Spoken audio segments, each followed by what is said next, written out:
Y sí, la comunidad por qué tiene que trabajar. Aquí ya somos 5. Soy yo.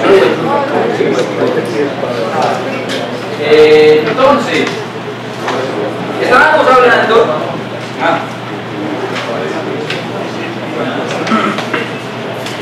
Estábamos hablando entonces de esto.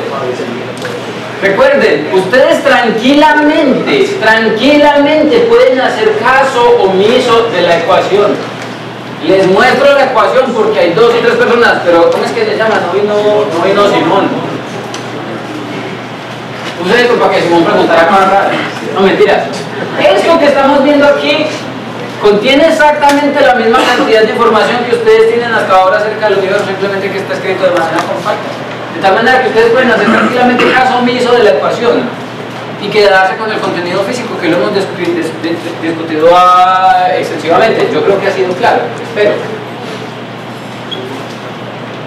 De tal manera que es importante de todas formas mostrarlo porque, como les digo, si esto es un asunto científico, tiene que ser verificable, pero también tiene que ser riguroso cuando se deduce. En ciencia y en física particularmente, las cosas no salen de los cabellos de nadie. Uno tiene que demostrar que 1 más 2 es 3. Literalmente hablando, tiene que mostrar con argumentos que teóricamente es correcto y luego tiene que mostrar con el experimento que experimentalmente esa teoría es correcta. Y precisamente por eso es que muchas veces traigo a colación las ecuaciones, para mostrarles que en efecto esto no nos lo estamos inventando de los cabellos, pero también para mostrarles cómo es que nosotros cogemos toda esta caspa que les he estado metiendo durante la última sesión en la forma de una sola ecuación. Y lo que hacemos los físicos de hecho es eso, es escribir las ecuaciones y después tratar de entender las ecuaciones, que es lo que nos están diciendo. Nosotros de hecho lo trabajamos más a la dirección contraria. Culpa del escala. El espacio-tiempo es que como está curvo la distancia es la distancia la velocidad. Entonces, nos vamos a preocupar ahora por la escala del universo. ¿Por qué? Porque si ustedes miran entonces en la métrica, que es otra vez, de nuevo, como nosotros estamos preocupados por la curvatura del espacio-tiempo, por las características geométricas del espacio-tiempo, en la métrica, en todo lo que nosotros hemos descrito, las 2 cantidades importantes que tenemos son entonces la curvatura del espacio-tiempo, que va a depender entonces de cuánta masa hay metida dentro del universo, y la escala del universo. Si suponemos inicialmente que la cantidad de masa, no la cantidad de masa, sino la densidad de masa que hay dentro del universo no cambia en el tiempo, todas estas cantidades permanecen constantes y lo único que va a variar en el tiempo sería la escala. Y la única cantidad libre entonces para describir la evolución del universo sería entonces su escala. Lo que nosotros asumimos en cosmología estándar, de hecho, es precisamente eso, que la densidad del universo, no lo asumimos, eso lo demostramos con las observaciones, pero mostrando que la curvatura del espacio-tiempo no cambia, que es constante simplemente porque la densidad de masa en ese universo homogéneo, isotópico, la densidad total permanece constante. Entonces, la única característica que puede cambiar en el universo es su escala. Un universo homogéneo e isotrópico solamente va a cambiar si lo que cambia es su escala.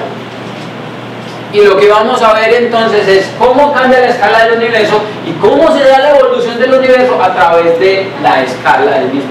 Cuando hablemos de la evolución del universo, entonces nosotros vamos a hacer referencia directa a cómo evoluciona la escala del universo, porque eso es lo único que va a variar en un universo homogéneo e isotrópico. Hablar de la evolución del universo es hablar de cómo pasó de ser una cosa chiquitica a ser una cosa grande, y en el intermedio si eso fue acelerado, si fue con una velocidad constante o si va a colapsar en el futuro, etcétera, etcétera. Todo se va a reducir entonces a preguntarnos entonces cómo cambia el factor de escala del universo en el tiempo. Después nos vamos a preocupar un poquito por la geometría, por la curvatura, pero de nuevo asumimos que esa curvatura va a ser constante simplemente para facilitarnos por ahora las cosas. Pero como les digo, eso se puede verificar, es una cosa que no cambia. ¿No estamos? Entonces, la escala del universo. ¿Usted cómo mide el tamaño del universo?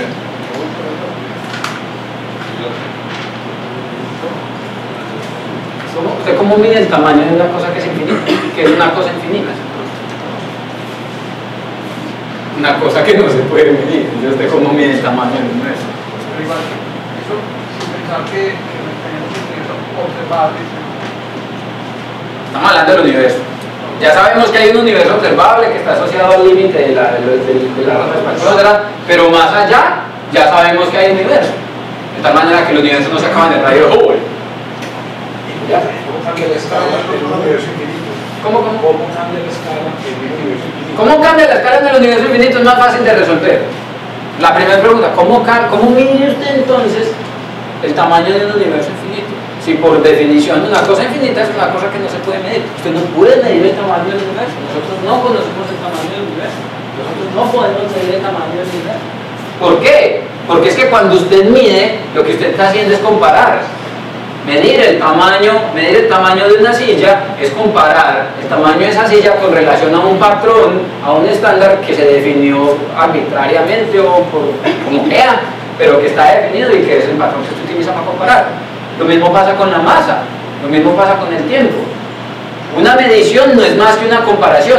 ¿Cómo es una cosa en comparación con otra que nosotros que definimos que era el estándar? El tamaño de una regla, la masa de un kilo, el tiempo que transcurre en un intervalo, en un suceso que dura una hora, que tiene una duración dada. ¿Usted cómo compara entonces el tamaño del universo si usted no se puede salir del universo, medirlo y compararlo con otra cosa? Recuerden, usted no se puede salir del universo, ver el universo con una bolita negra aquí y compararlo con otra cosa que hay al lado. Esa situación no existe. Usted no se puede salir del universo y ver que hay otra cosa al lado. En la situación estándar en la que estamos situados nosotros entonces. Usted no puede medir el tamaño del universo simplemente porque no puede. Lo que sí puede es hacer lo siguiente. Suponga que usted está en la mitad de la nada. Suponga que está en el universo vacío. Y lo único que hay en el universo es usted. ¿Usted cómo hace para comparar, por ejemplo, o para darse cuenta si ha crecido o no? De hecho, ¿usted cómo sabe que usted está gordo hoy? A comparación de cómo estaba hace... Exactamente, vea. Usted se pone la ropa que se ponía hace 10 años y no le sirve. Cuando usted se compara consigo mismo, usted puede tener una medida entonces de cómo ha cambiado usted con relación a usted. Nosotros no podemos medir el universo, el tamaño del universo, pero podemos tratar de cuantificar qué tanto ha cambiado con relación a sí mismo en un instante de tiempo determinado. Supongamos entonces que este es usted. Supongamos entonces que este es usted y que usted quiere determinar entonces cómo ha cambiado, qué tanto ha crecido en el tiempo, cómo está de gordo hoy. Usted sabe que está gordo hoy porque se compara con usted hace 10 años. ¿Ya? Entonces, si suponemos que el tiempo avanza en esta dirección, este es usted hoy.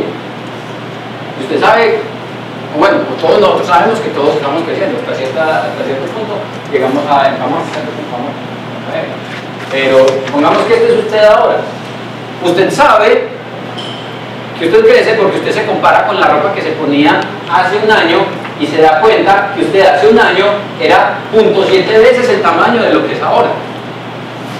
¿Sí o no? ¿Van todos conmigo?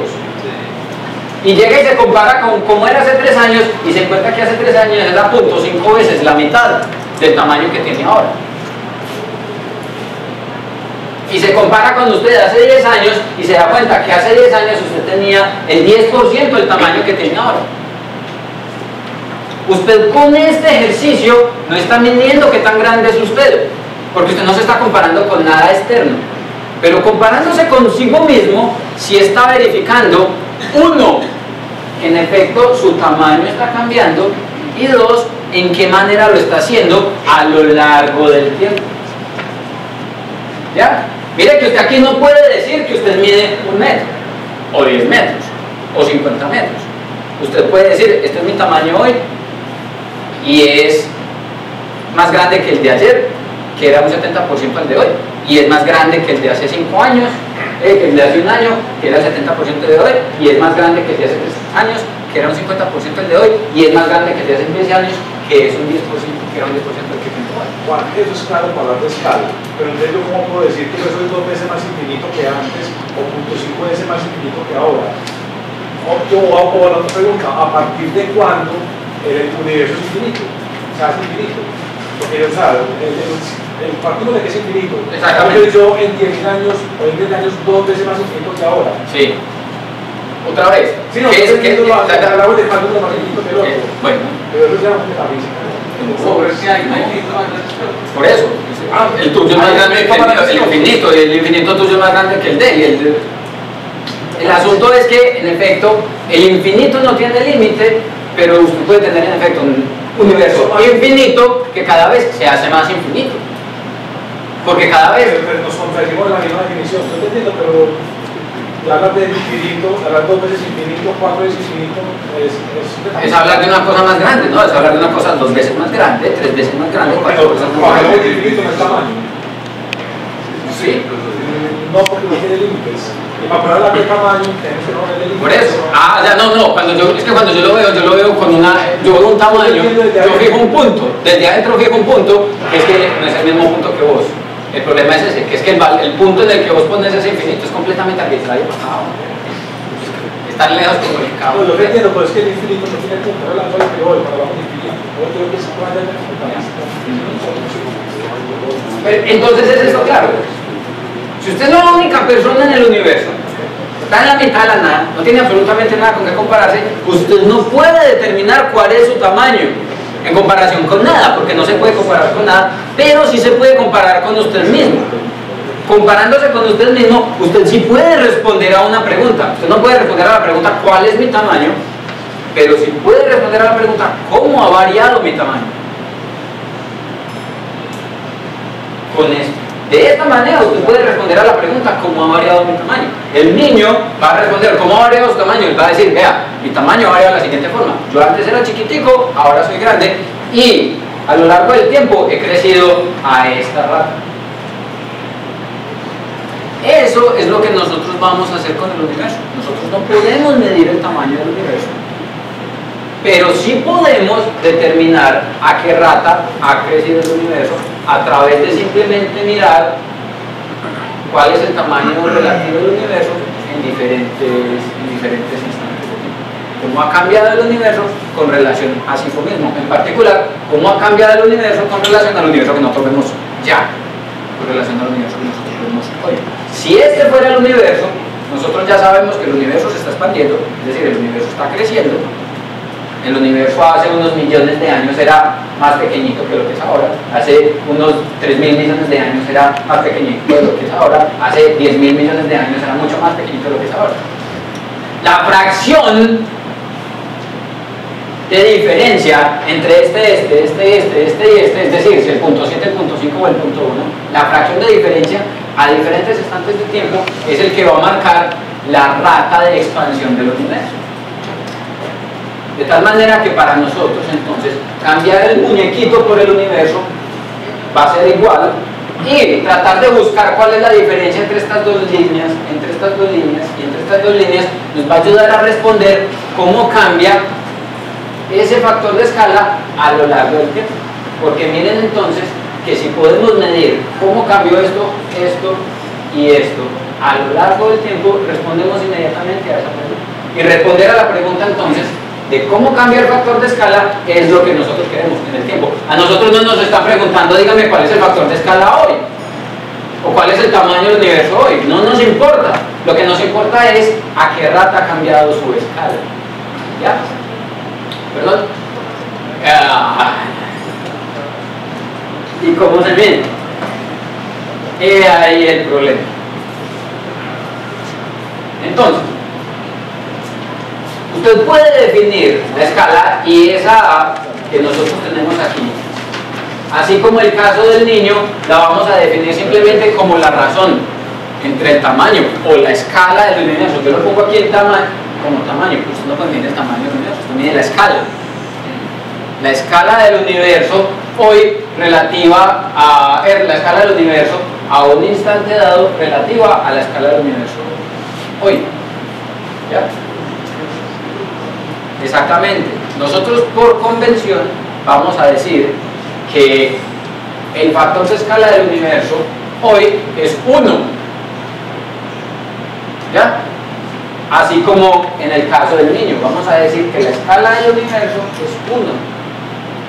Y vamos a comparar entonces el tamaño del universo con relación a su escala relativo a lo que tenemos hoy. El tamaño del universo o la escala del universo hoy es 1, y de ahí para atrás es con lo que vamos a comparar.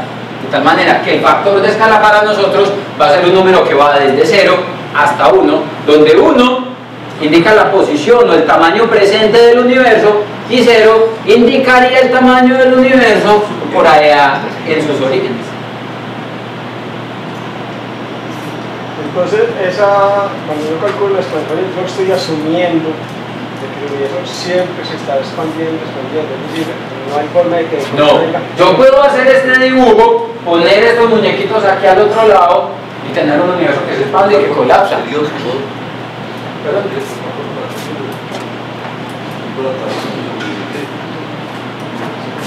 El tamaño a un tiempo sobre el tamaño ahora. Entonces mire que yo puedo hacer el mismo dibujito y poner los niños chiquitos al otro lado. Pero vos no tienes información del tamaño más grande del universo ahora porque estás asumiendo que está expandiendo. Pero yo mañana voy a tener la información del tamaño del universo, del tamaño que tenía el universo hoy. No.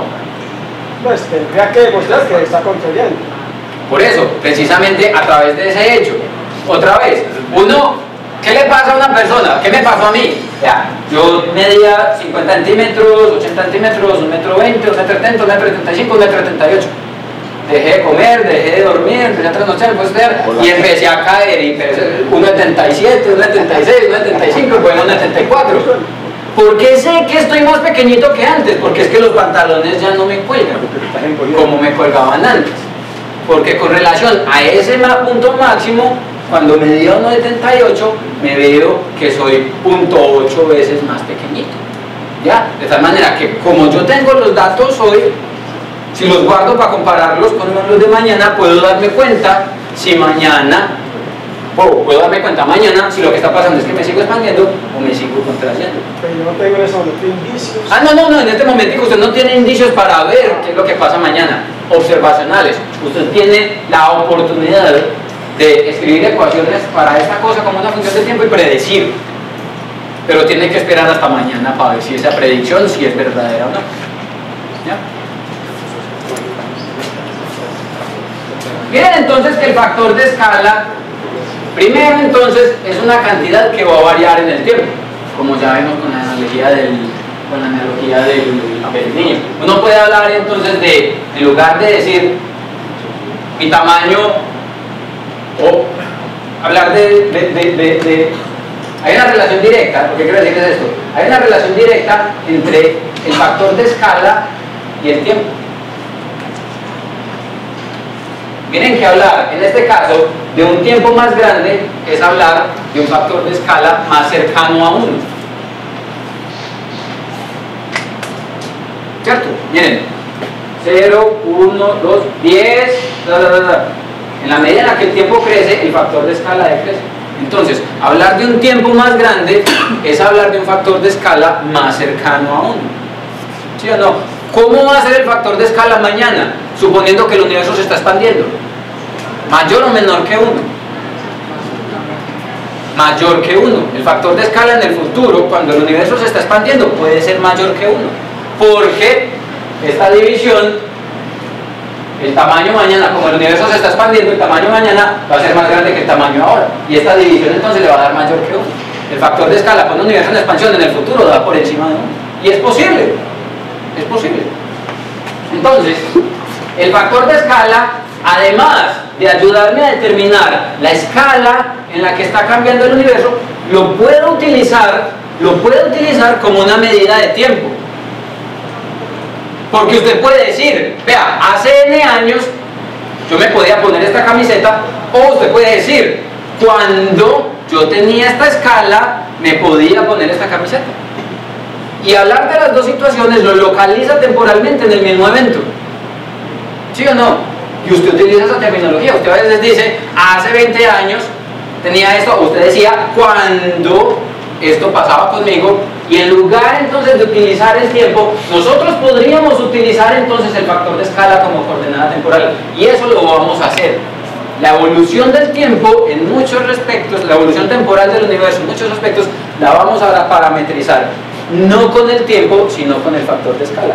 El universo temprano va a estar asociado entonces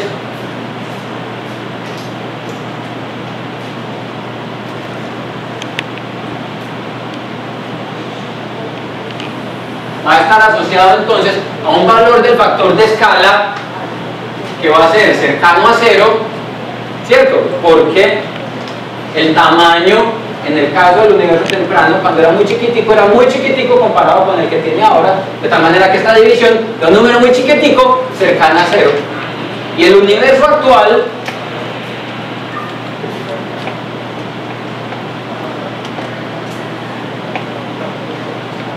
es uno para el cual el factor de escala es cercano. Cuando el universo tenía 0.1 minutos, el factor de escala era 0.000001. Ahora el factor de escala es 1 y el universo tiene 13.900 millones de años, más o menos, dependiendo de cuál valor de la constante o le convenga más. ¿Es claro? Entonces, muchas veces en lugar de hablar del tiempo, vamos a hablar del factor de escala, de la misma forma que usted habla de eventos asociados a un cambio de escala que van proporcionalmente con el tiempo. ¿Estamos claros en eso? Para nosotros el tiempo cósmico va a estar directamente relacionado entonces al factor de escala. Seguimos entonces con la pregunta, entonces ¿cómo conoce la escala? ¿Cómo conoce la manera en la que varía el factor de escala en el tiempo? Ese es el problema para nosotros hoy, seguramente para la próxima media hora, dentro de 8 días. Miren que esta pregunta es realmente difícil de responder con lo que tenemos ahorita, pero hay una cosa clara que podemos ver, y es que si, miren que el factor de escala está directamente relacionado con el cambio de tamaño del universo, y h, la constante de Hubble, está directamente relacionado con la rata de expansión del universo, de tal manera que el factor de escala y la constante de Hubble van a tener que estar relacionados de alguna manera. Porque un universo en el que el factor de escala cambie más rápidamente querrá decir que la rata de expansión es mucho mayor, lo que querrá decir que la constante de Hubble es mucho mayor. Lo dije muy rápido. Pero estamos con eso, ¿cierto? La constante de Hubble caracteriza la velocidad, la rata la que se da la expansión. Y usted entiende entonces que el factor de escala caracteriza cómo ocurre esa expansión, a qué rata, y la proporción a la que ocurre. Conocer entonces el factor, la forma temporal en la que cambia AdT nos va a indicar la manera como cambia temporalmente la constante de Hubble y vamos a poder responder la pregunta que quedó pendiente desde la semana pasada. El asunto es que esto solamente lo podemos responder si consideramos la dinámica, es decir, si consideramos la métrica de Robert-Walker para resolver las ecuaciones de movimiento. Miren, la otra cosa es la siguiente. Si el factor de escala se relaciona entonces con la constante de Hubble, y la constante de Hubble se relaciona con la velocidad de recesión de las galaxias, y la velocidad de recesión de las galaxias se relaciona con el redshift que usted mide en las galaxias, entonces el factor de escala y el redshift de la galaxia van a estar relacionados. ¿Sí o no? Otra vez. El factor de escala y la constante de Hubble, acabamos de decir, van a estar relacionadas, porque son cantidades involucradas del mismo proceso, la rata de expansión del mismo. La constante de Hubble está directamente relacionada a la velocidad de recesión de las galaxias. Entre mayor sea el valor de la constante de Hubble, mayor va a ser la velocidad de recesión de las galaxias. ¿Sí o no? Y la velocidad de recesión de las galaxias la medimos a través del redshift de la galaxia.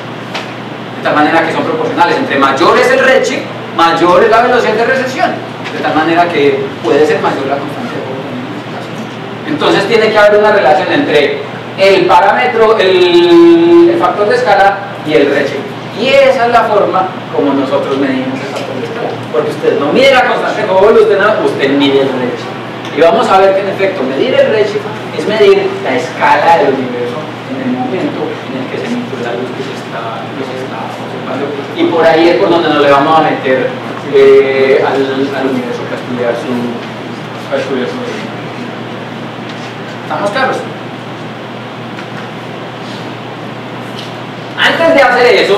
Antes de hacer eso, tenemos que hablar de unas coordenadas muy particulares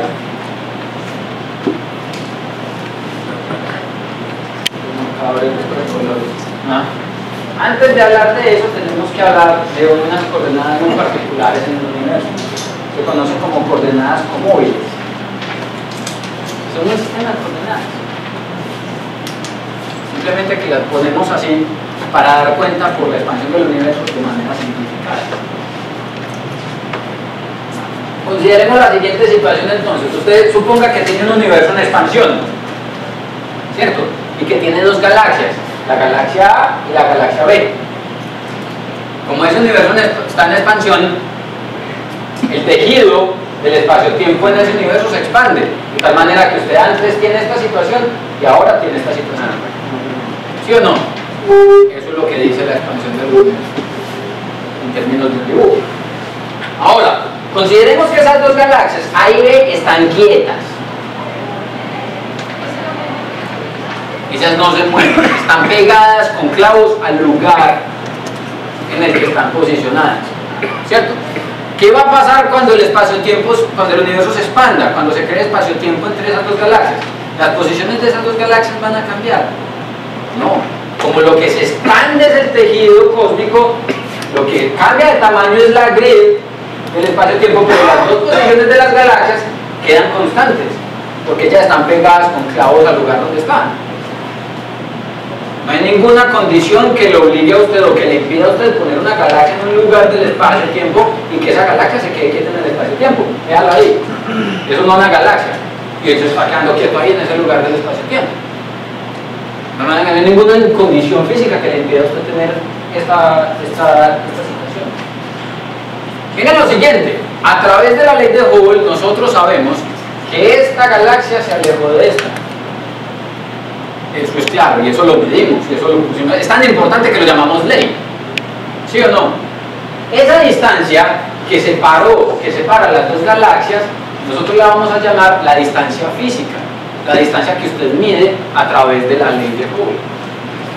¿Ya? Porque es la distancia que usted mide. Sin embargo, ustedes recuerdan que la distancia entre dos puntos es la diferencia entre las coordenadas de esos dos puntos, ¿cierto? Entonces miren, antes de la expansión la galaxia A tenía coordenadas XA y YA, y la galaxia B tenía coordenadas XB y YB, ¿cierto? Entonces, la distancia que la separa, suponiendo que el universo, que el espacio-tiempo es plano, la distancia entre la galaxia A y B es igual a la raíz cuadrada de XA menos XB al cuadrado más YA menos YB al cuadrado. ¿Sí o no? Esto es antes de la expansión. O en el pasado, pues, la situación del dibujo de arriba. ¿Cuál es la situación ahora? ¿Cuáles son las coordenadas ahora de la galaxia A? La galaxia A está localizada exactamente en el mismo punto en las coordenadas de este grid. ¿Sí o no? Miren el dibujo. De tal manera que la coordenada de la galaxia A sigue siendo XA, YA. Eso lo dijimos, digo, la galaxia queda quieta. Si la galaxia queda quieta, tiene que quedarse en las mismas posiciones espaciales. Y la galaxia B tiene las mismas coordenadas XB y YB. ¿Cuál será la distancia? Va a ser exactamente lo mismo. ¿Cuál es la diferencia entre las dos? Hay una distancia que cambió y hay otra que no cambió. Hay una distancia que cambió por la expansión y hay otra que no cambió por la expansión. A esa distancia que no cambia por la expansión, esta, yo en el dibujito la llamé L,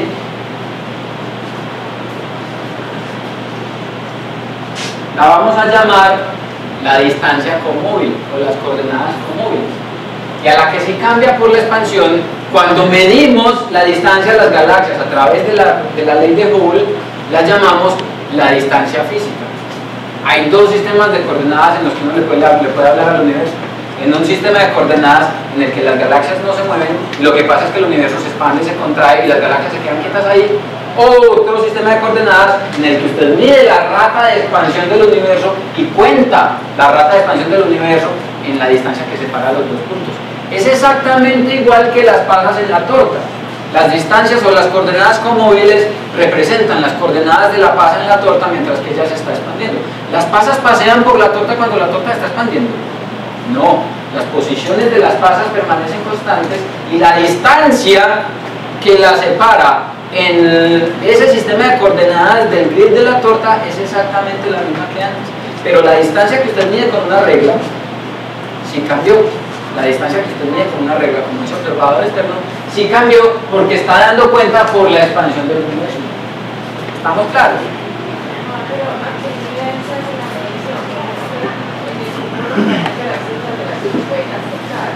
Se hace a gran escala, exactamente. Esa es la escala a la que la ley de Hubble es válida. Esa es la escala a la que nosotros vemos que las galaxias más lejanas se alejan con una velocidad más grande. En las vecindades de eso es observacional.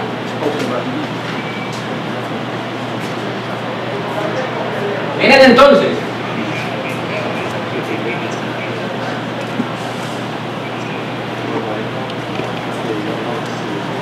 Nosotros habíamos dicho entonces, el factor de escala del universo es igual al tamaño a un tiempo dado sobre el tamaño ahora, ¿sí o no? ¿Cuál era el tamaño o la distancia que separaba las dos galaxias a un tiempo dado? Antes, en el tiempo anterior, L, ¿cierto? Entonces, en ese tamaño, a ese tiempo D, antes, la distancia era L, y la distancia que la separa ahora, de acuerdo al dibujito, es R. Ahora, ¿cierto? Si yo paso esta R a multiplicar al otro lado, tengo entonces que L es igual a A por R. Y esto establece una relación importante. Entonces, R va a representar la distancia que separa las dos galaxias en ese grid comóvil, o lo que nosotros llamamos la coordenada comóvil.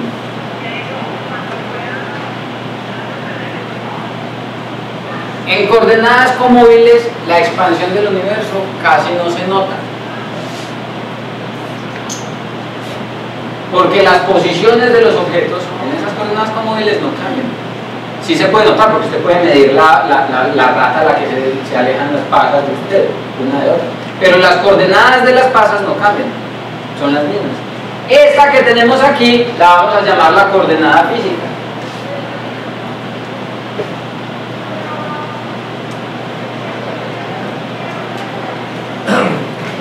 Y corresponde a la coordenada que usted mide o a la distancia que usted mide entre las dos galaxias utilizando la ley de Hubble, utilizando las propiedades físicas que usted conoce del espacio.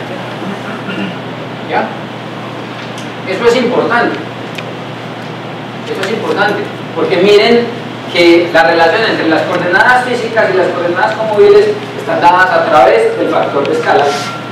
Y como el factor de escala para nosotros a veces va a servir como una función de tiempo, esto nos va a permitir expresar la distancia a la que la manera como cambia la distancia entre dos galaxias como una función del tiempo, que es de alguna manera la respuesta que estamos buscando. ¿Cómo se alejan las galaxias como una función del tiempo? No es la respuesta, pero nos está llevando la respuesta. ¿Sí?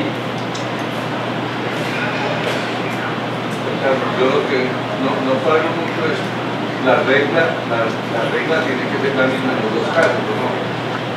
Pues que en un momento la distancia física no es la distancia física. Por lo que uno está sí, claro. Si vos pones, vamos a ponerlo en estos términos, la distancia, ¿por qué la distancia comóvil no cambia? Porque si vos pones una regla aquí entre estos dos objetos, ¿qué le va a pasar a la regla? Se va a expandir exactamente en la misma proporción. Entonces usted tenía aquí el 0 y aquí el 30 centímetros. Y cuando el universo se expandió, la regla también. 0 y 30. La distancia comóvil no cambió. La regla te mide la distancia comóvil. Y por eso la regla es la regla. Sin embargo, Lo que sí es cierto es que un fotón, por eso se llama distancia física, porque es la que se mide con los fotones, un fotón aquí recorría una distancia en el espacio-tiempo y aquí tiene que recorrer una distinta. Porque es que se metió, salió espacio-tiempo de la nada y se metió entre estas dos galaxias, de tal manera que el viaje que tiene que hacer el fotón es más largo. ¿Ya? Y en efecto, eso va a afectar la frecuencia del fotón. La medida, la regla es la velocidad. ¿Perdón? La regla para medir las coordenadas físicas es la luz. En efecto.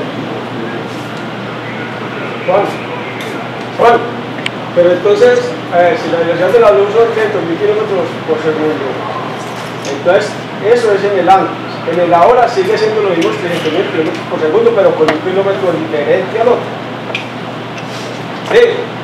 La unidad con que yo mido la distancia en un momento es diferente a la unidad con que yo mido la distancia en el otro. Cuando usted me dice a mí que yo sí colocar una regla y se expande, la regla también se expande, entonces yo estoy hablando siempre de 300.000 kilómetros por segundo, siempre, por cualquiera de los dos momentos. Simplemente que un kilómetro ahí es diferente de un kilómetro. Sí. O sea, el problema es que el kilómetro para el fotón el kilómetro no es el mismo aquí que acá, porque en la medida en la que incrementa la distancia salió más espacio. Entonces ese kilómetro para el fotón, que es el que se va viajando a la velocidad de la luz, no es simplemente un kilómetro, es un kilómetro acumulado en la medida en la que haya más distancia para viajar entre las dos galaxias. ¿Sí? Correcto, en consecuencia con lo que realizan ellos. Pero sí, no, lo que vos me decís es cierto. Lo que te estoy diciendo es en efecto sí. El kilómetro va cambiando en la medida que pasa el tiempo. Y mantiene los 300.000. Y mantiene los 300.000 kilómetros por segundo. Sí. La unidad es constante, lo que cambia es la escala de la unidad. Bueno, las unidades son relativas. Un kilómetro de antes no es igual a un kilómetro de ahora. Un kilómetro de antes es exactamente un kilómetro de ahora. ¿Por qué? Otra vez, porque el kilómetro establece una comparación. Entonces, supongamos que, aquí hay una cosa que hay que aclarar, supongamos que entonces la unidad de longitud es la regla, la vara, un metro. ¿Ya? El patrón entonces de comparación es esa varilla. Cuando el universo se expande, como el universo es homogéneo y isotrópico, todo se expande. La varilla está normal. Entonces la comparación entre esta y esta es la misma. Vos y yo vamos creciendo. Entonces supongamos que aquí tenemos no un niño, sino dos niños. Cuando usted compara a los dos niños, si ellos dos crecieron en la misma proporción, usted dice, nosotros nos quedamos del mismo tamaño. Entonces uno concluye muy rápidamente si el tamaño del universo es el mismo. ¿Cómo? El tamaño del universo es el mismo. No, porque porque no es lo mismo comparar al mismo instante de tiempo la varilla con la silla. ¿Ya? Te pongo el ejemplo. El metro ahora mide un metro, ¿cierto? Y la escala del universo ahora es una dada, ¿cierto? Cuando el universo se expande, la varilla también se expande, pero la silla se expande exactamente en la misma cantidad. Cuando vos haces la división, tamaño de la silla, tamaño de la varilla, te da 2. En el pasado, el universo era más pequeñito, la varilla más pequeñita, pero la silla es más pequeñita exactamente en la misma proporción. Cuando vos haces la comparación, tamaño de la silla, tamaño de la varilla, te da exactamente la misma medida. Porque tanto como se encogió o se expandió se encogió o se expandió este. Por eso las unidades de medida siguen siendo patrones, porque todas se ven afectadas en la misma medida por culpa de la expansión del universo. ¿Ya?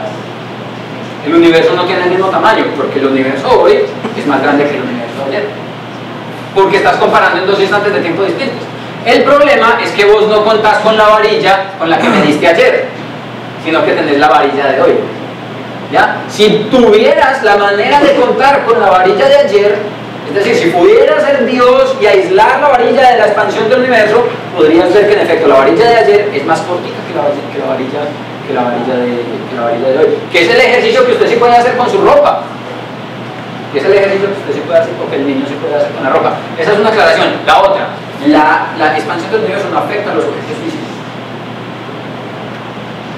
¿Por qué? Este lapicero obedece, la naturaleza, la estructura de este lapicero obedece a la fuerza de atracción molecular, una fuerza electrostática que mantiene los átomos formando moléculas y las moléculas formando cadenas rígidas. Y eso lleva una fuerza asociada de interacción que es bastante intensa. A estas escalas, la expansión del universo no afecta. El universo se expande, ahí sí, cuando uno lo mira en las escalas muy microscópicas de manera anisotrópica, porque el lapicero no se expande, porque el efecto de la expansión en el espacio-tiempo alrededor del lapicero es pequeñísimo comparado con la fuerza electrostática inmensa que están experimentando las moléculas y los átomos en este lapicero. De tal manera que el lapicero no se está expandiendo en el expansión. ¿Cómo? Tampoco, en cierta escala, a la galaxia sí lo afecta, porque en las partes más externas de la galaxia el campo gravitacional es débil. Y en algún momento alcanza a ser suficientemente débil como para que la expansión aleje material del borde de la galaxia. Eso pasa cuando las galaxias se están formando al principio. Porque una galaxia simplemente no acreta toda la masa del mundo y lo puerca, porque la expansión del universo impide, precisamente, la expansión del universo acelera más el material hacia afuera de lo que la gravedad lo hace hacia adentro, e impide precisamente que se forme una galaxia extremadamente super hiper mega masiva o una estructura cosmológica super gigante. ¿Ya? Pero en el caso del gravitacional sí pasa. Esto es mucho más fuerte. Espera un momentico, te había levantado la mano primero. Bueno, pero entonces, tomando el fotón para llegar de B a A, le tomaría el mismo tiempo antes de expandirse o le tomaría más tiempo después de expandirse para llegar de B a A. O sea, hablando del fotón, que es una constante. Que la velocidad del fotón no es una constante. O sea, le tomaría más tiempo al fotón recorrer la misma distancia antes de la expansión y después de la expansión le tomaría un poco más de tiempo. Le toma más tiempo porque tiene que recorrer más espacio-tiempo. Antes del tiempo también es variable. ¿Cómo? También varía el tiempo. Es decir, sí, para el fotón.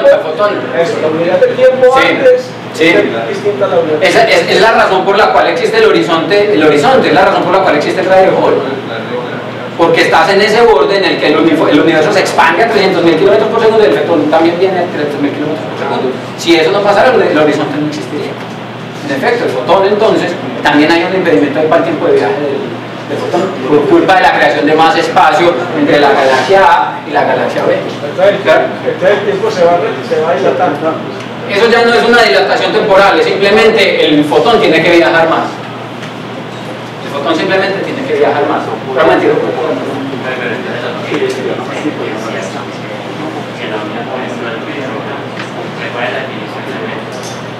La varilla. No, la varilla. Supone que es lo que viaja la luz en una fracción muy pequeña. Pero en una región en la que la expansión del universo no afecta, es decir, la varilla. Esa definición del metro en términos de lo que viaja la velocidad de la luz en una fracción de tiempo es una definición moderna y que solamente aplica cuando vos estás aquí en la superficie de la Tierra, donde la expansión del universo no afecta y sigue siendo exactamente. Entonces, en términos de la definición de la velocidad de la luz, esa definición de la velocidad de la luz es equivalente a la de la varilla, porque aquí la expansión del universo no trabaja. Perdón, tengo que apuntar. ¿Cómo sabemos si estamos hablando de que hay una tensión entre la fuerza de la gravedad y el molecular contra la expansión? En el inicio del universo, ¿cómo hicimos para que ganara la expansión sobre la gravedad?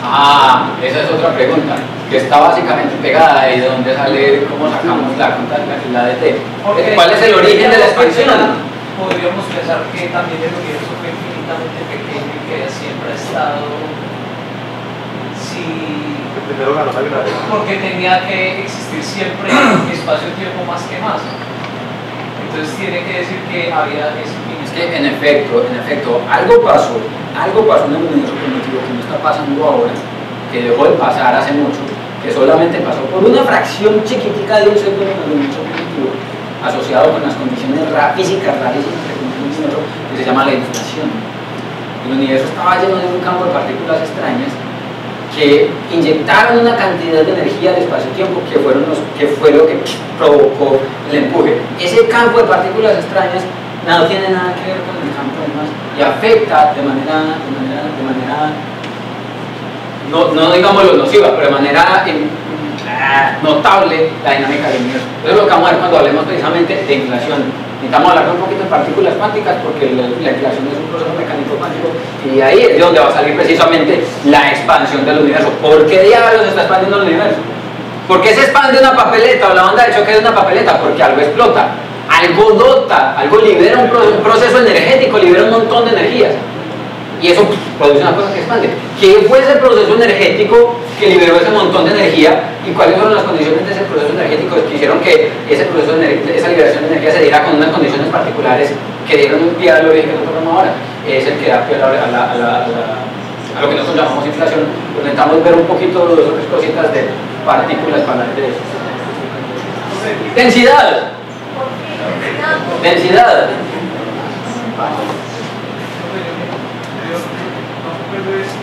La materia vale en un solo átomo. Entonces que las partículas... ¿Cómo así un solo átomo? Para la materia bariónica, vos tenés un montón de átomos. Los metales tienen volumen, digamos un átomo. Ah, ya. Con volumen. Entonces el universo va expandiendo, pero el volumen del átomo con el proceso de evolución no va...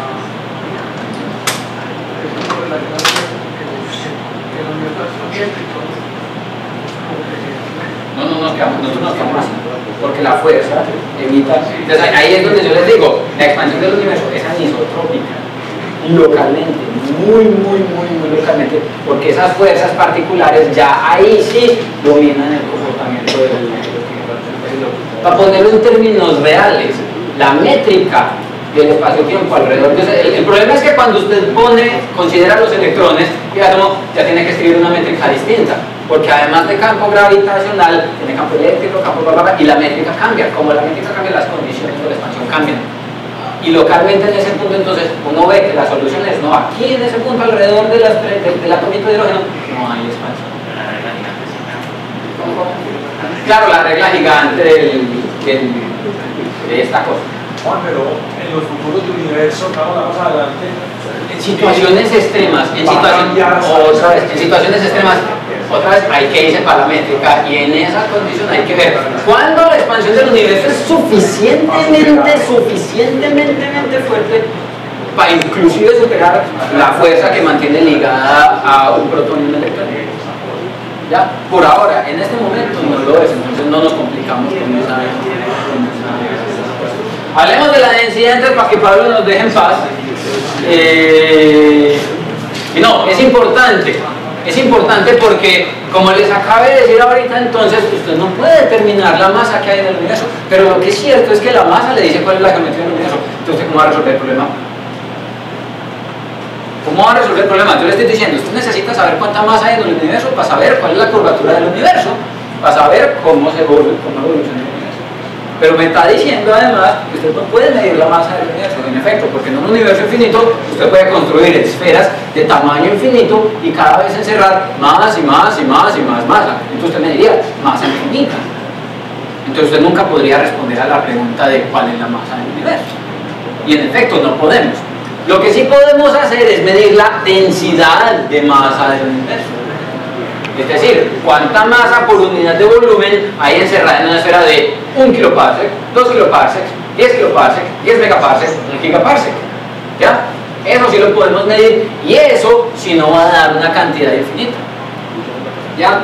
¿Qué es la densidad? La densidad la llamamos nosotros con esta letrica que aparece aquí, ρ. Esta letra griega ρ, y no nada más que la cantidad de masa por unidad de volumen que hay encerrada en una región del espacio. ¿Cuántos kilos de papa hay en un metro cúbico? ¿Ya? Es algo así como una medida de qué tan apretadas están las partículas en un sistema. Un sistema más denso es uno en el que las partículas están más apretadas una al lado del otro. El metro a la 1 de la tarde ahorita es mucho más denso de lo que es el metro a las 10 de la noche, porque la cantidad de gente por unidad de volumen es mucho mayor que la cantidad de gente por la misma unidad de volumen a las 10 de la noche. A la 1 hay 1000 personas en un vagón, y a las 10 de la noche hay 2 o 3. Entonces la densidad cambia. La densidad físicamente básicamente representa cuál es la distancia promedio que separa a dos partículas, pues la probabilidad de encontrar dos partículas en un volumen dado. Sin embargo, La masa es una cantidad invariante. Recuerden, puede cambiar la inercia, pero no la masa. Entonces la masa es una cantidad invariante para nuestra interpretación. Sin embargo, el volumen depende de los tamaños. Y los tamaños cambian con la expansión. De tal manera que la densidad de masa del universo puede cambiar con la expansión. ¿Sí o no? Piensen lo siguiente.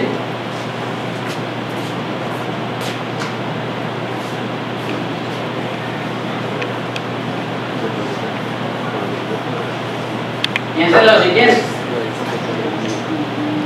Este es el universo ayer. ¿Cómo tendría que ser el universo hoy? Tendría que más grande. Y este es el universo hoy. En coordenadas comóviles tengo la misma caja, ¿cierto?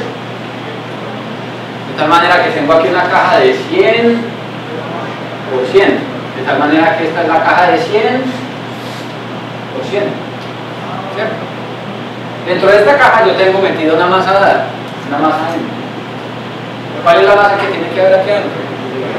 La misma, ¿cierto? Porque si para acabar de gustar, como en el ejemplo que vimos ahorita, las galaxias no se van a mover en ese punto, en ese universo. Como las galaxias no se mueven, no hay entrada ni salida de masa. Y si aquí había 10 kilos, aquí tiene que haber los mismos 10 kilos. Entonces la masa aquí y la masa acá es la misma, ¿cierto? El problema es el siguiente. En coordenadas comóviles, en efecto, el tamaño aquí es 100, el tamaño aquí es 100, pero en coordenadas físicas no lo es.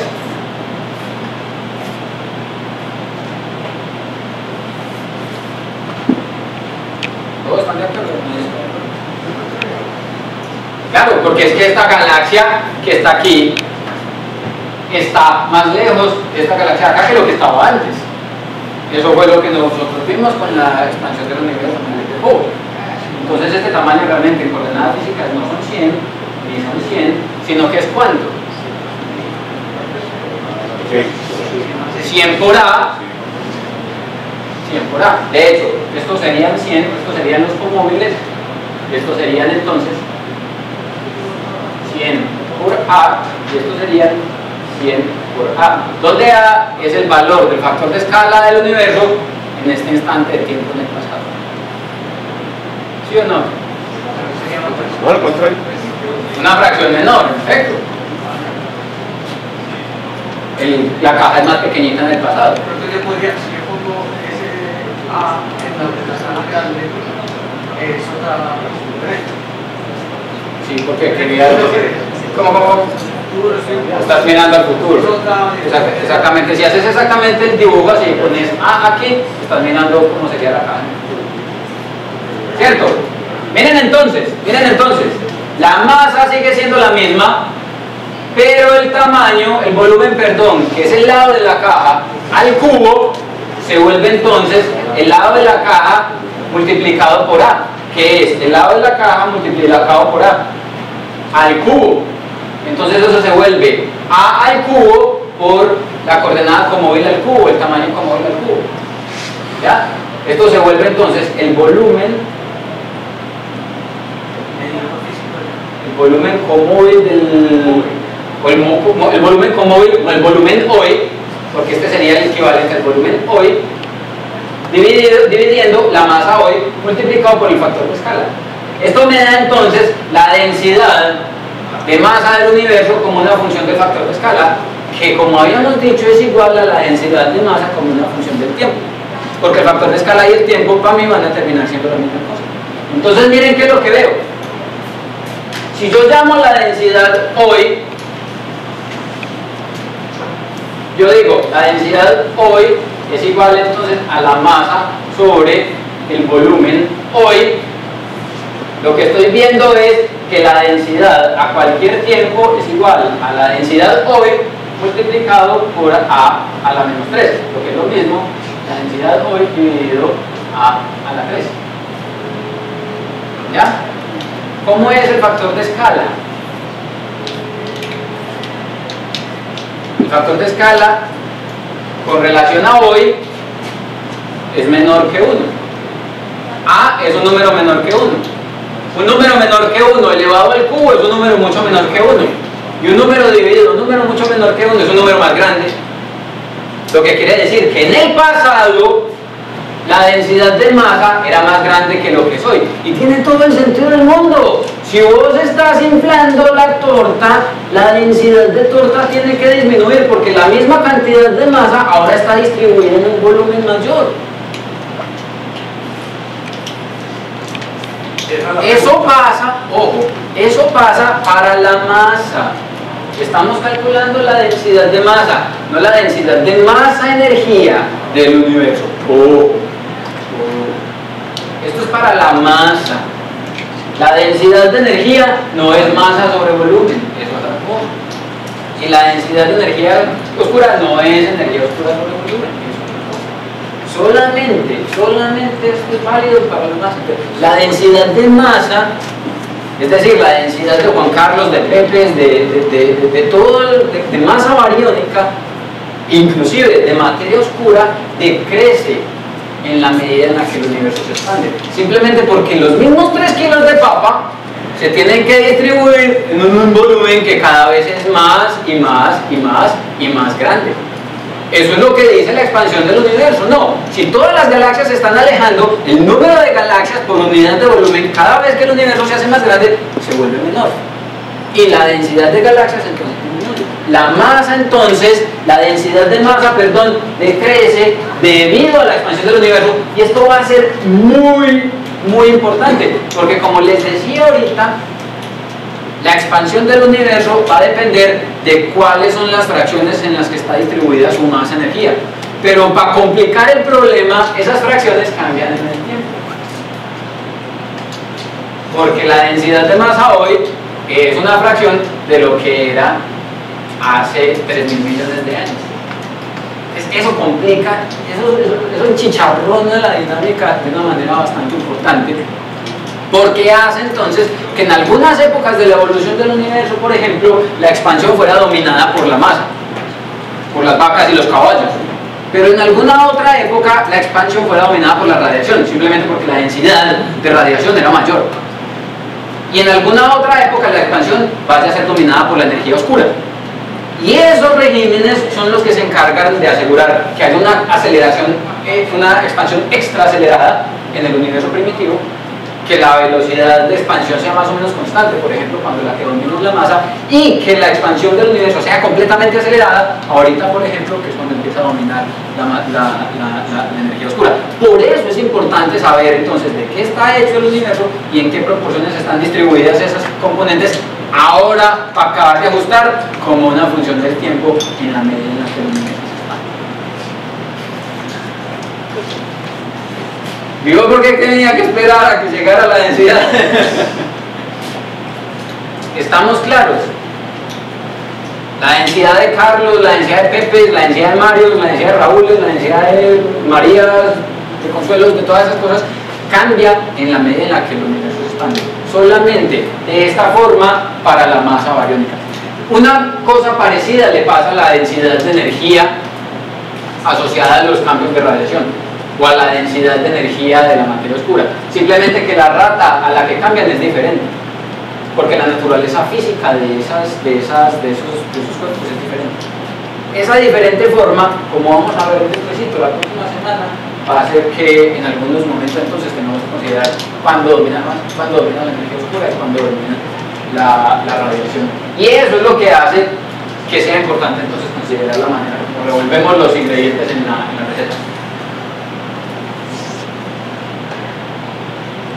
Ay, sí tenemos tiempo. ¿Cómo medimos entonces la escala del universo? ¿Cómo medimos la escala del universo? Vea, la verdad es que es muy sencillo, es tan fácil que da hasta pena mostrarlo. No mentiras. Supongamos entonces que tenemos dos galaxias, las dos mismas galaxias, la galaxia A y la galaxia B. ¿Sí o qué? Y las dos galaxias las vemos en dos instantes de tiempo distintos, o están en dos instantes de tiempo distintos. En un instante anterior y en un instante posterior, donde este instante posterior es ahora. Entonces esto es ahora y esto es en el pasado. El universo está expandiendo, entonces evidentemente antes el universo era más chiquitico de lo que es ahora. ¿Sí o qué? Todos van conmigo, despierten. Ya voy a almorzar. Supongamos entonces que esta galaxia emite un fotón, le manda un fotón a esta otra. Cuando el tamaño del universo era un tamaño dado, ¿cierto? Vamos a llamarlo, yo aquí lo puse A sub A, pero me equivoqué, es el tamaño de la emisión. El tamaño que tenía el universo cuando, o la escala, porque ya sabemos que es lo mismo hablar del tamaño que la escala que tenía el universo cuando la galaxia emitió ese fotón, ¿cierto? Hace 2.000 millones de años la galaxia le emitió un fotón a la galaxia B. Y a ese tiempo, 2.000 millones de años en el pasado, hay un factor de escala asociado, y yo lo voy a llamar, en lugar de hablar de 2.000 millones de años, voy a hablar el factor de escala en el momento de la emisión. No es A sub A, sino A sub emitido. Aquí hay una M, que es un error. La galaxia B observa el fotón al mismo tiempo que fue emitido. No, porque ya sabemos que el fotón tiene que pegarse su paseo, viajar desde aquí hasta acá, y encima de eso, teniendo en cuenta que como el espacio-tiempo está expandiendo, le tocó viajar un poquito más. De tal manera que la galaxia B recibe el fotón un tiempo posterior, cuando el factor de escala del universo ya no era igual a A sub emitido. Esto es un error tipográfico en la presentación. Cuando el factor de escala ya no era A emitido, el factor de escala cuando se emitió el fotón, y la galaxia B, como recibe el fotón un tiempo después significa un factor de escala diferente, en particular un factor de escala mayor, ¿sí o no? Porque el factor de escala crece con el tiempo. De tal manera que la galaxia B recibe, o pongámoslo, observa el fotón en un factor de escala posterior, cuando la galaxia B observa el fotón.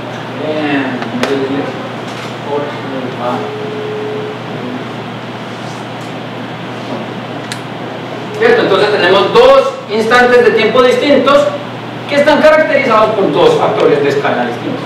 Hay una relación uno a uno, otra vez, insisto, entre el tiempo y el factor de escala. Este factor de escala es más pequeñito que este. La pregunta es entonces, ¿eso cómo afecta el fotón? Y en particular, ¿eso cómo afecta el fotón que ve la galaxia B en comparación con el fotón que salió desde la galaxia A? ¿Afectará o no afectará? Ah, pero sin hacer trampa, ¿por qué sí afecta? ¿Pero por qué? Porque se creó espacio. El fotón viaja en el espacio-tiempo. Pero no se creó espacio, es mentira. Se creó espacio-tiempo. No me confunda.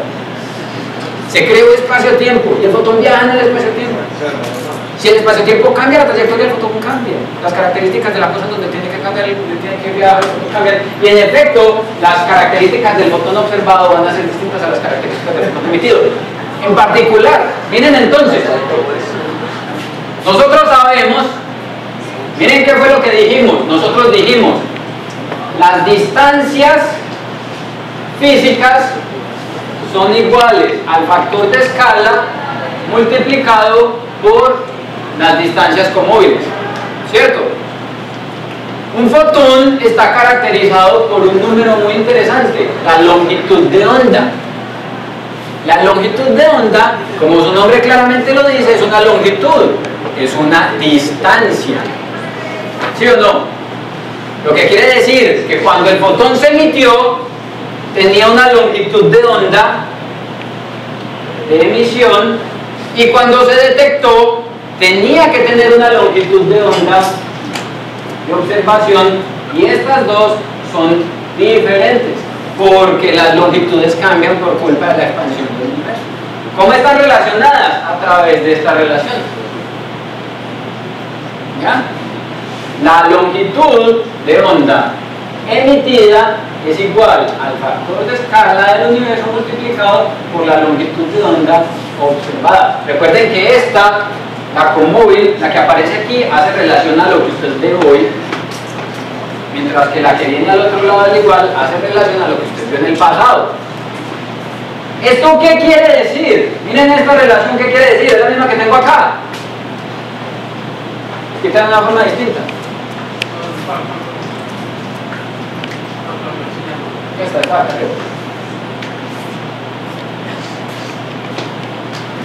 Eso evidentemente quiere decir que como el factor de escala no vale necesariamente 1, el factor de escala es menor que 1, para el momento en el que se emitió el fotón, el factor de escala que aparece aquí va a ser el factor de escala en el que se emitió el fotón. Quiere decir que este número y este número no son iguales. Y quiere decir entonces que la longitud de onda emitida no es igual a la longitud de onda observada. En particular, como el factor de escala es un número que es menor que 1, un número menor que 1 multiplicando otro número de un número que es menor que este. La longitud de onda emitida es menor que la longitud de onda observada. Los fotones llegan desde A hasta B teniendo una longitud de onda más larga. ¿Qué quiere decir que tiene una longitud de onda más larga? Que se corrió al rojo. Cuando nosotros medimos el redshift de las galaxias, como les decía hace 8 días, no estamos midiendo movimiento relativo entre las dos galaxias. Lo que estamos midiendo es la rata a la que está creciendo el espacio-tiempo entre esas dos galaxias. Miren que la galaxia A y la galaxia B en ningún momento dijimos que se iban moviendo con una velocidad nada. Hagan el dibujito y dibujo, miren que las dos galaxias están quietas. El redshift que nosotros medimos en la ley de Hubble no hace alusión a ningún movimiento físico entre las galaxias, sino que es un reflejo precisamente de esto, de que el factor de escala del universo cambia. ¿Ya? Y lo que nos permite medir entonces es la rata a la que ha cambiado, o que tanto ha cambiado el factor de escala desde el momento en que se emitió la luz hasta el momento en el que se observó. El redshift que aparece en la ley de Hubble entonces se tiene que llamar específicamente corrimiento al rojo gravitacional, no se debe llamar corrimiento Doppler. Es corrimiento al rojo cosmológico, perdón, no es corrimiento, no es un efecto Doppler. Un efecto Doppler es cuando la fuente y el emisor se mueven uno relativo al otro. Esta galaxia está aquí quieta con respecto a esta y sigue estando aquí quieta con respecto a esta, no hay ningún movimiento relativo entre ellas. La longitud de onda cambió simplemente porque el espacio-tiempo se estiró. Es como si el estiramiento del espacio-tiempo a su vez hubiera estirado la longitud de onda del fotón. En efecto, como el fotón está pegado al espacio-tiempo, la onda que representa el fotón se estiró exactamente con el espacio-tiempo en exactamente la misma proporción. Estirar la onda es estirar su longitud de onda y es cambiar un fotón azul por un fotón rojo. El redshift cosmológico que nosotros vemos en la ley de Hubble no es efecto Doppler. Es una cosa completamente diferente que se observa casualmente como el mismo fenómeno. Un corrimiento en las líneas espectrales. Y que nosotros lo interpretamos entonces como la rata a la que se estuviera alejando esta galaxia, pero ya sabemos que no es la rata o la velocidad a la que se está alejando la galaxia, sino que es un reflejo de la velocidad a la que se está creando espacio-tiempo entre esta y esta galaxia en el intervalo de tiempo que llevó desde aquí hasta acá. Hay una relación directa entonces entre el factor de escala y el redshift.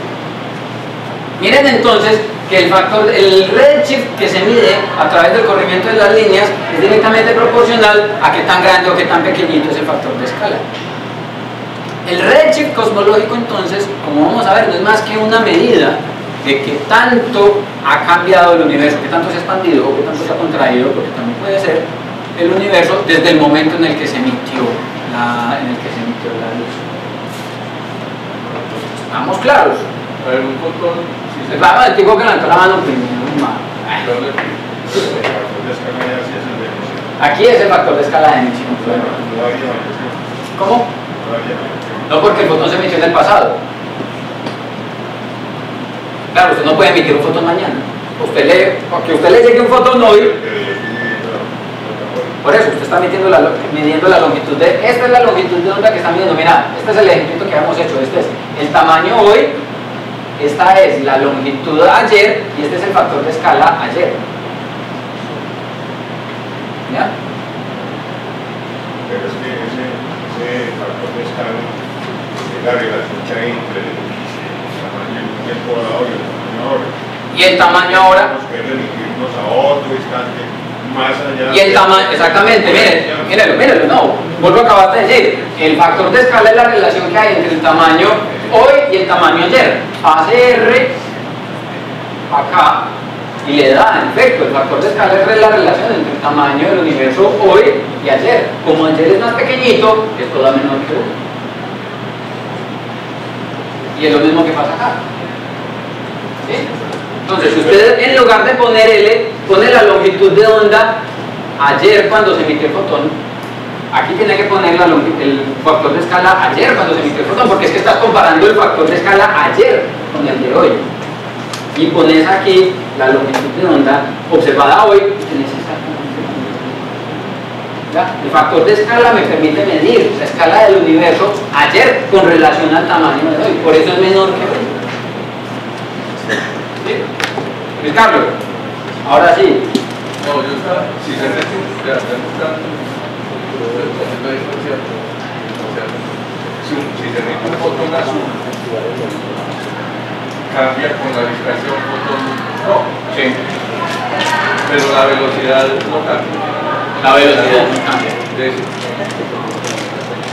Pero ¿por qué las estrellas azules las seguimos viendo azules? Porque no, si estuvieran muy lejos, se verían rojas. Eso no lo vemos con las estrellas, otra vez porque las estrellas están pegadas de la galaxia. En la galaxia la expansión ahora baja, pero las galaxias azules las vemos rojas.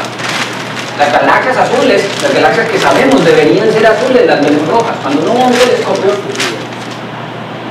no es para resolver una gráfica del artículo que tenía que hacer. Cuando uno mira una galaxia hoy, uno encuentra que una galaxia que debería ser azul, porque conocemos por ejemplo la temperatura efectiva de esas estrellas que están en esa galaxia a través del espectro y sabemos que esas estrellas deberían ser azules y las vemos rojas, se ven rojas. Cuando uno toma la foto, esa foto sale roja. Ustedes todos han visto las fotos del telescopio espacial de campo profundo y todas las pintan rojas. No es que las pinten rojas, es que se ven rojas. Se ven rojas, porque si bien son galaxias que deberían verse azulitas por el montón de estrellas azules que tienen, se ven rojas porque el corrimiento al rojo se llevó el azul hasta el rojo. ¿Ya? Y para las galaxias más lejanas, las que están casi cerquita al radio Hall, esas galaxias no se alcanzan a ver en el visible, solamente se alcanzan a ver en el radio. De manera que eso es real, no lo nota. No lo notamos en la galaxia otra vez, porque como les digo, el campo gravitacional de la galaxia no deja que la expansión de los universos trabaje. Pero sí por allá en la fija. Eso se ve. Y se ve y se mide en las líneas espectrales. Terminemos entonces con una relación que es importante, y es esta que tenemos aquí. Les acabo de decir entonces, hay una relación entre el factor de escala del universo y el redshift que ustedes miden en el telescopio. Esta relación establece, en términos de una ecuación, exactamente lo mismo que les acabo de decir. Y se llega a ella muy fácilmente. Miren, el asunto es el siguiente. ¿Qué es el redshift? El redshift está definido simplemente como el cambio fraccional en la longitud de onda del espectro emitido con respecto al observado. Es decir, el redshift, lo que nosotros en astrofísica llamamos Z, así llamamos el redshift, es la diferencia entre la longitud de onda observada menos la longitud de onda emitida sobre la longitud de onda emitida. Es el cambio fraccional, el 1%, el 2%, el 5%. ¿Qué tanto se corrió la línea en el espectro con relación a su posición? ¿Sí o qué? Cuando se empezó a hacer ese análisis de trabajo, moviendo de esa manera, no había cabida de decir que se iba a relacionar de esa manera tan bonita. Simplemente a alguien que digo, vea, le dije que se movió y tiene esa relación de esa manera. Claro, porque es que el redshift, de hecho, es el redshift definido de esta forma, es de antes, es de la época de Doppler. Doppler es muchísimo más anterior a cualquiera de estas cosas. No tenía ni idea de lo que se le venía adelante. Otra vez, esto es parecido al efecto Doppler, pero no es. Cuantitativamente se comporta como un efecto Doppler, pero físicamente, el mecanismo físico es distinto. Entonces, el redshift que medimos en el telescopio entonces es simplemente el cambio fraccional de las posiciones de las líneas espectrales. Ustedes ven entonces que si yo sustituyo, yo había escrito entonces que la longitud de onda emitida era igual al factor de escala por la longitud de onda observada. ¿Sí o no?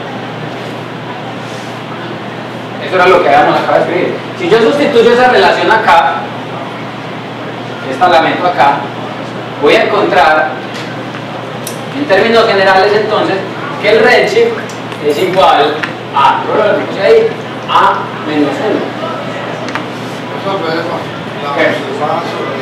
No, la emitida es más pequeñita que la observada.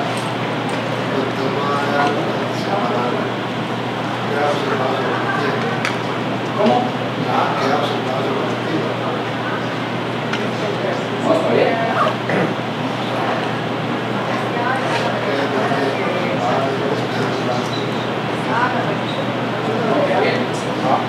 Ah, ya, ojo, que aquí hay un error, aquí no es menos 1, aquí es A. Pilas, aquí corrijan eso, aquí esto no es menos 1, aquí es A. No. Yo divido los términos de la fracción por su M y de A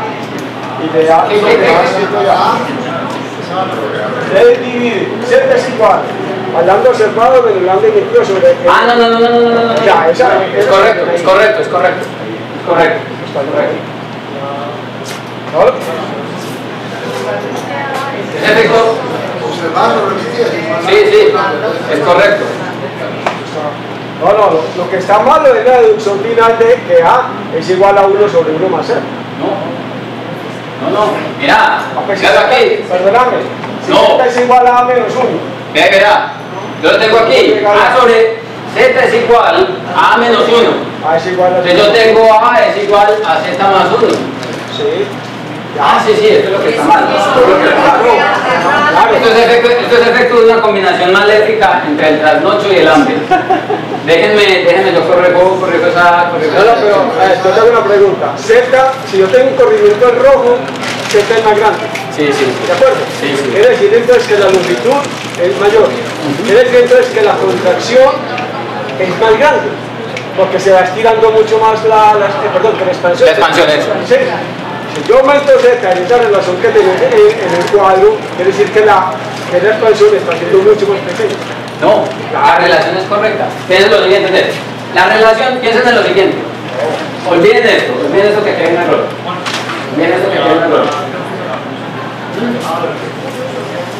Es lo mismo. La relación está bien, miren. Aquí, aquí hay un error. Ignoren esto, perdonen. La relación que hay entonces entre el factor de escala y el redshift es esta. Miren qué pasa. Entre más lejos esté usted, mide un Z más grande. Entre más lejos esté usted está más antes o más acá en el tiempo. Las galaxias más lejanas están más lejos en el tiempo o más cerca en el tiempo. Más atrás en el tiempo. Entre mayor sea Z, más grande en el tiempo estás. Y más atrás en el tiempo es un factor de escala más pequeñito. Factor de escala 1 es ahora, factor de escala muy pequeñito es en el universo temprano. ¿Ya? Por eso es que esta relación es así. La confusión está aquí. Yo tengo un error aquí de tipografía con esa ecuación. Hay una relación directa, ignoremos esto, perdón, y discúlpenme, por favor, discúlpenme que esto es un machetazo maléfico. Hay una relación directa entonces entre lo que uno mide en el espectro a través del redshift y el factor de escala. Entre más grande sea el redshift, más pequeñito va a ser el factor de escala. En efecto, entre más grande es el redshift, entre mayor es el corrimiento de las líneas espectrales, de acuerdo a la ley de Hubble, quiere decir que la galaxia está más lejos.